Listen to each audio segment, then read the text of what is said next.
politique, nous recevons aujourd'hui des représentants de la société civile congolaise, Congo-Brazzaville, il faut le dire, parce que certains font l'amalgame avec la RDC. Donc nous avons Sadio Kanté aujourd'hui encore que vous avez déjà reçu pour son histoire qui vous a certainement marqué. Bonjour Sadio. Bonjour. Et à ma gauche, on va laisser le nouveau se présenter lui-même. Ben, écoutez, je me présente, je suis Blaise Titembo, je suis donc vice-président d'une structure qui s'appelle ORIS. Nous luttons contre les inégalités au Congo et pour l'équité. Voilà. Très bien. Est-ce que vous arrivez à lutter vraiment contre les inégalités? C'est pas évident la lutte dans un pays où au sommet de l'État il y a un dictateur, c'est pas du tout évident, mais en même temps, il nous faut lutter, nous sommes obligés, ça devient un devoir. Vous avez sorti le mot dictateur. Depuis combien d'années le président Denis Sassou Nguesso est au pouvoir au Congo? Écoutez, si on remonte l'histoire, je pense qu'il est au pouvoir depuis 68. Dans les arcanes du pouvoir, il est là depuis 68, mais il est chef d'État depuis 79. Il a été battu en 92 par le professeur Pascal Lissouba démocratiquement. Et ne pouvant pas supporter de vivre sans le pouvoir, il est revenu par les armes, c'est-à-dire qu'il a enjambé près de 15 000 morts juste pour revenir au pouvoir. Et en 97, il a passé 5 bonnes années à faire une transition qu'il a baptisée ou qu'il a appelée transition flexible, au cours de laquelle il a concocté un acte fondamental taillé à sa mesure, comme il aime porter des costumes croisés. Ça lui allait très très bien. Malheureusement, à 10 mois de la fin de son deuxième mandat, puisqu'après les 5 bonnes années de transition, il a passé 14 années au pouvoir, 13. L'année prochaine sera la 14e. Normalement, il ne devrait pas se représenter par rapport à son âge, puisqu'après plus de 70 ans, on n'a pas le droit de se présenter, et après 2 mandats, la Constitution stipule qu'on n'a pas le droit de se présenter. Mais comme ce monsieur, ce barbare, ne supporte pas de vivre sans le pouvoir, il veut imposer une nouvelle, donc je crois que ce sera la 8e fois qu'il imposera une constitution aux Congolais. Et cette fois-ci, nous disons non. Quels moyens aujourd'hui vous avez pour dire non parce que c'est une mastodonte, il a rappelé depuis 1979, sinon depuis 1968, Sassou Nguesso est au pouvoir ou en tout cas dans les arcades du pouvoir. Quels sont les moyens dont vous disposez aujourd'hui pour déjà faire comprendre au peuple congolais qu'il faut tourner la page Sassou et aussi pour l'affronter, pour proposer une alternative aux Congolais? Alors, Sassou se fait appeler homme de la paix. C'est un monsieur qui n'a jamais gagné de prix Nobel de la paix depuis qu'il s'est octroyé cette appellation. Mais il oubliait que le fait qu'il puisse parler de paix, c'est que c'est le Congolais qui était la paix même. Si jusqu'à présent le Congolais avance à petits pas, c'est parce qu'il n'aime pas la violence.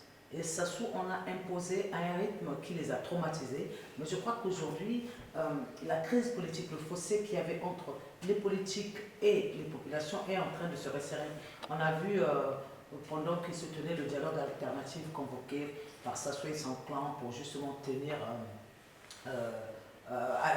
permettre à aller à une autre séquence de la modification de la Constitution, ou du changement de la Constitution, plutôt changement. Il ne parle même plus en matière de révision ou modification, mais changement de la Constitution. Plus tard, il s'est tenu le dialogue des opposants qui sont appelés dialogue alternatif.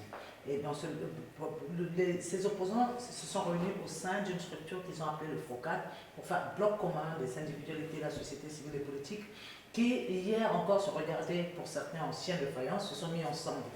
Et hier, une autre structure a vu le jour qui n'a pas divorcé, qui n'a pas du tout cassé son alliance avec le FOCAD, mais majoritairement composé de PCTistes.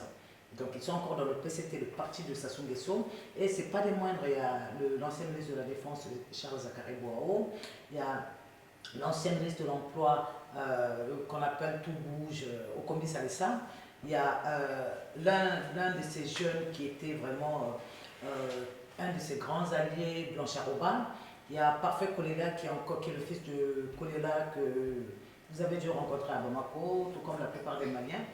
donc, qui aussi a dit non, il est toujours dans le gouvernement. Donc un certain nombre de ces personnes, ils sont environ 7, se sont constituées hier pour créer ce qu'on appelle l'initiative démocratique congolaise, IDC, et pour faire barrage justement. Donc si je comprends bien, les oreilles de Sassou doivent siffler en ce moment. Non, ses oreilles ne soufflent pas parce que Sassou, moi je crois, c'est mon analyse personnelle, je crois qu'il a conscience qu'il a fait du mal aux Congolais. Mais il n'a pas une conscience de mea culpa.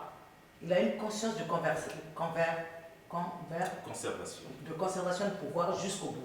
Parce que je crois qu'il a tout à perdre ou rien à perdre du tout là. Oui, mais est-ce que les Congolais ne l'ont pas déifié aussi? Est-ce qu'ils ne l'ont pas érigé en Dieu? Oui, oui. Bon, comme Mobutu, hein, son voisin. Non, c'est même pire. Hein. C'est-à-dire, à un moment, quand je suis arrivée à Bamako, avec mes 32 ans, même quand les gens persistent à croire que je suis malienne, j'ai vu les étudiants, la plupart des journalistes sont sortis des écoles russes.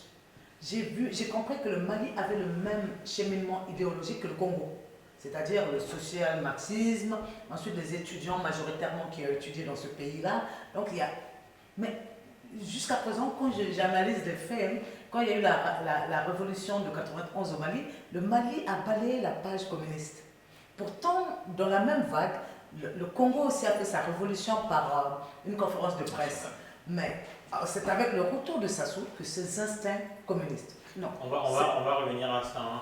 Moi, j'ai envie de vous demander, est-ce que le peuple congolais a suffisamment de maturité pour aller jusqu'au bout de la démarche que vous entreprenez depuis un certain temps? Ça serait une insulte de dire que le peuple n'est pas mature. Sincèrement, en fait, le PCT a toujours traité le peuple congolais comme un peuple immature. Mais c'est le contraire. La seule difficulté, c'est que nous avons eu du mal à conscientiser ce peuple à cause de la propagande du PCT. Vous vous imaginez qu'une télévision nationale ne puisse parler à longueur de journée que de Denis Sassou Nguesso, que de ses fils, de ses neveux, de ses femmes, de ses copines, ce qui fait que le Congolais est habitué à entendre des éloges de Denis Sassou Nguesso. Notre travail a consisté à conscientiser le peuple au travers des réseaux sociaux. Ma question, est-ce que le peuple congolais est suffisamment mature aujourd'hui pour vous emboîter le pas et donner une suite favorable à Je pense sincèrement que le peuple est prêt. Il y a 5 mois encore, on pouvait douter. Voilà. Mais aujourd'hui, c'est-à-dire le peuple congolais avait toujours eu ce problème-là à pouvoir s'identifier aux politiques. Tout était éparse, il y avait des échos qui étaient très développés. Mais aujourd'hui qu'ils ont vu que ces mêmes politiques se rassemblent dans les mêmes structures pour dire d'une même voix non, il y a comme un regain.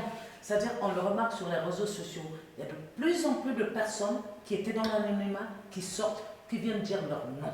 Et ce non-là a commencé à l'intérieur du PCT, du parti de Sassou.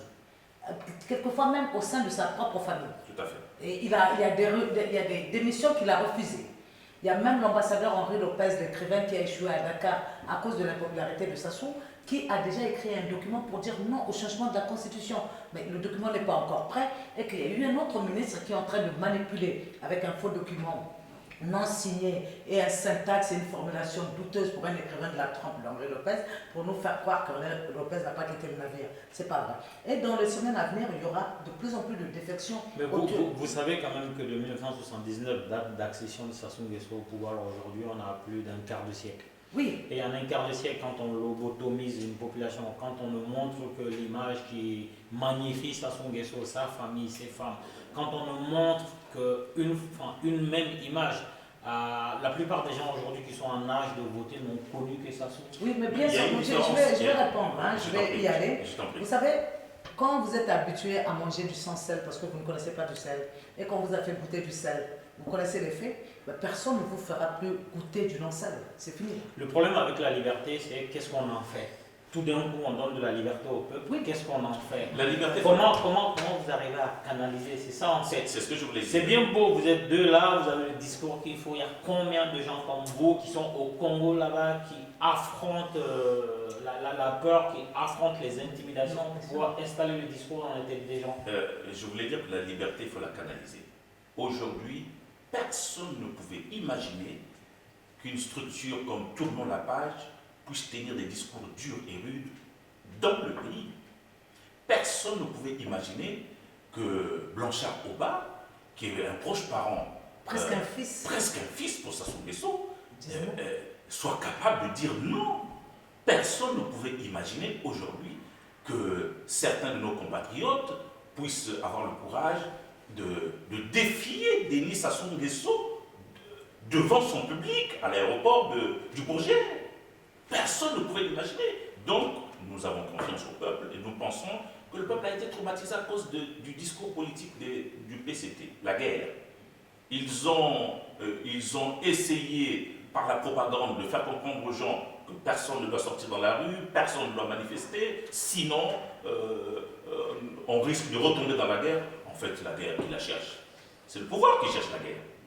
Donc je pense que le peuple est prêt. Il suffirait simplement que les leaders politiques puissent canaliser le peuple afin que le peuple descende dans la rue le moment venu. Tout de suite, hein, la dernière question avant que vous laissiez votre place à votre collègue. Je vous demanderai de me citer des noms comme ça qui seraient des alternatives à Sassou Nguesso au cas où des élections seraient prévues et qu'il faille aller à la guerre. J'ai réalisé une série d'interviews avec la plupart des têtes politiques de l'opposition, mais je peux vous assurer qu'aujourd'hui, personne, en toute objectivité, ne pense encore à après Sassou. Qui sera candidat après Sassou? C'est clair. Tout le monde pense à l'urgence qui est de faire barrage à son référendum et à son troisième mandat. C'est dire toute la maturité qu'acquiert non seulement la classe politique, mais ensuite les populations aussi qui s'identifient à cette classe politique. Je crois que c'est parti pour être vraiment très houleux pour Sassou. Et s'il ne veut pas finir à la Kampaoré ou à la Tandia, je crois que c'est le moment pour lui d'accepter les petites brèches qui lui sont ouvertes, même si on va le colmater entre Congolais, qu'il accepte et qu'il sorte avec à peu près l'honneur, parce qu'on ne peut pas parler d'honneur total pour Sassou, qui a pillé, tué, massacré, génocidé même, parce qu'il y a eu des génocides dans une partie sud de notre pays, dans le Poule. Bien sûr. Mais je crois qu'on est prêt à lui faire des concessions pour qu'il sorte, pourvu qu'il lâche un peu le pouvoir et qu'on puisse vivre l'alternance, qu'il y ait des Congolais qui puissent voir un autre Congo où l'alternance et la démocratie peuvent être réelles et effectives. Très bien, vous allez prendre congé de nous et on va recevoir un collègue à vous. Merci. Merci de nous avoir rejoints sur le plateau. On va vous laisser vous présenter. Hein. Alors bonjour cher ami, moi je suis Alain Makaya, donc, je suis l'un des vice-présidents de ORIS, un organisme qui a été cité et défini par mon collaborateur Blaise. C'était beau. Donc là nous sommes toujours, comme l'a dit Blaise, je vais un peu le répéter, dans la lutte contre les inégalités et les successions. Alors notre but, effectivement, c'est de conscientiser le peuple, conscientiser les Congolais, de passer un message pertinent et qui atteint la majorité des consciences populaires. Et donc, je pense que nous sommes sur le bon chemin et nous poursuivons nos actions dans ce même but. Très bien. En ce moment même, il y a des concertations ou sinon elles se sont déroulées il n'y a pas très longtemps. En tout cas, c'est d'actualité. Expliquez-nous, présenter un peu ces concertations. De quoi il est question dans ces concertations nationales? Bon, alors, le constat qui se fait, c'est qu'on va parler de concertation, on va parler de conspiration, on va parler de mise en place de mécanismes non démocratiques et machiavéliques pour faire un hold-up constitutionnel. Nous avons affaire à des... Écoutez, je vais être un peu dur avec les mots. Nous avons affaire à des voyous. Oui. Lorsqu'un voyou veut vous agresser, il utilise tous les moyens pour vous atteindre. Alors, le problème, c'est quoi? C'est que nous avons affaire à des menteurs qui sont en train de faire un montage antidémocratique pour se maintenir au pouvoir coûte que coûte et par tous les moyens. Et ça, nous nous y opposons.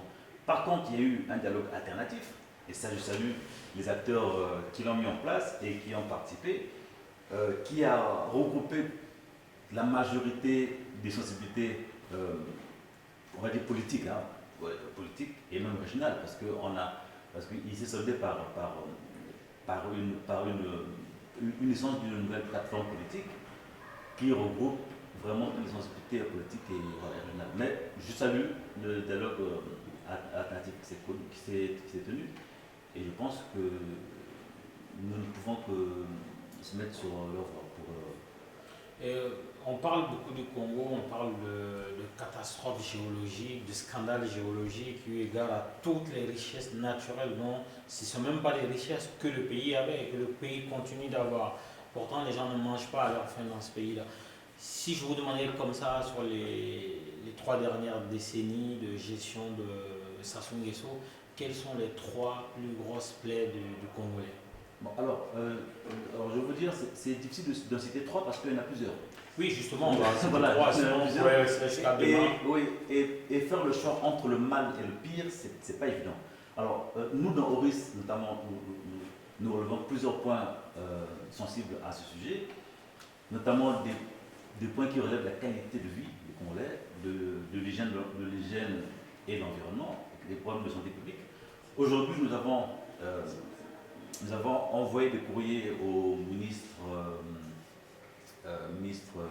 des grands travaux, parce qu'aujourd'hui, ils ont utilisé des matériaux qui sont cancérigènes pour construire des logements sociaux. Nous attendons, ça fait déjà 2 mois, nous avons envoyé le courrier pour avoir une réponse, parce que constitutionnellement, nous avons le droit de faire des requêtes à nos hommes politiques. Donc, pour l'instant, on attend des réponses qui n'arrivent pas. Alors, je vais vous dire une chose, ce qui est lamentable, c'est que j'ai posé la question à plusieurs personnes, notamment sur les réseaux, de me donner un secteur qui marche au Congo, qui fonctionne. Il n'y en a aucun. C'est impressionnant que par coup de magie, il n'y a aucun secteur qui marche. L'enrichissement illicite, peut-être? Oui, ou peut-être la boisson, parce qu'aujourd'hui, vous avez remarqué que le prix de l'alcool n'a jamais augmenté, le prix a été gelé. C'est un principe pour que les Congolais plongent de l'alcool, les 2 pieds et mains jointes. Alors, je vais juste être un peu court pour réfléchir ça. Je ne peux pas vous donner, je peux pas vous donner 3 éléments qui ne fonctionnent pas. C'est pas possible parce que j'ai du mal à les trouver. Lorsqu'on a trop, c'est impossible d'en choisir 3. Et voilà, ça va me faire réfléchir pour la prochaine fois. Moi, juste pour compléter, je voudrais dire que vous avez parlé de scandale géologique. Le Congo est un pays béni. On ne peut pas imaginer que sur un territoire de 300... La terre congolaise, peut-être que le Congolais même n'est pas béni. Ah, le Congolais est maudit par un homme. C'est cet homme-là qui fait que le Congolais soit maudit. Sincèrement, on ne peut pas concevoir que le pétrole, qui est la richesse nationale, soit confisqué par un clan. Est-ce que vous imaginez que le président français soit élu chef d'État et puisse nommer son fils patron de la première matière première de France? Ça a failli arriver en France avec Nicolas Sarkozy. Il y a eu un tollé général. Qui voulait mettre son fils à la tête de Il y a eu un tollé général. Et là, on parle de l'EHPAD, on ne parle pas de la richesse nationale. Or, du début de chaîne jusqu'en bout de chaîne, le pétrole est géré par la famille Nguesso. Le bois est géré depuis des lustres par un même ministre qui est là depuis 30 ans. Mais si on nous pose la question, si aujourd'hui je pose la question aux Congolais, qu'est-ce que le ministre des Forêts a fait du bois congolais alors que le ministre de l'Enseignement vient de dépenser 9 milliards de francs CFA pour commander des tables bancs en France? Sachant que le Congo produit du bois. Sachant que le Congo produit du bois, non seulement le Congo produit du bois, mais le Congo a la main-d'œuvre qualifiée. Ça s'appelle un miracle. Non, et des miracles, il y en a en ce moment un peu. Il y en a beaucoup en Afrique, il y en a beaucoup. Mais moi j'ai pensé à autre chose. J'ai pensé que, non content de voler peu, ils veulent nous sucer jusqu'à la moelle épinière pour que le pays ne se relève jamais. Parce que 9 milliards, on aurait pu investir dans l'économie locale. On aurait pu donner du travail aux Congolais qui, malgré les diplômes, sont devenus des chauffeurs de taxi, de vendeurs de bouts de pain. On aurait pu faire appel à des menuisiers, à des ébénistes, aux ferrailleurs, leur injecter des moyens pour faire la commande de ces chaises-là. Et ce n'est même pas du bois qui nous ont importé de France. Le bois, c'est en Afrique qu'on le trouve. C'est vraiment aberrant. Et ce ministre-là se permet de passer à la télévision pour dire qu'il a investi 9 milliards pour faire des commandes de tablettes. Il faut justifier Voilà. un circuit certainement de... Vous De l'avez détournement. Oui, je voulais juste compléter un peu dans la réflexion de mon ami Blaise Temo. En fait, au Congo, il y a un problème de gestion de priorité, mais c'est une pyramide inversée. Tout à fait. C'est-à-dire, on ne règle pas, voilà, les priorités ne sont pas gérées par la base. Aujourd'hui, c'est bien de commander une table banque pour les écoles, mais est-ce qu'au Congo, il existe une éducation nationale? Non. L'éducation nationale a été détruite depuis 1992. Tout à fait. Aujourd'hui, l'école nationale n'existe pas.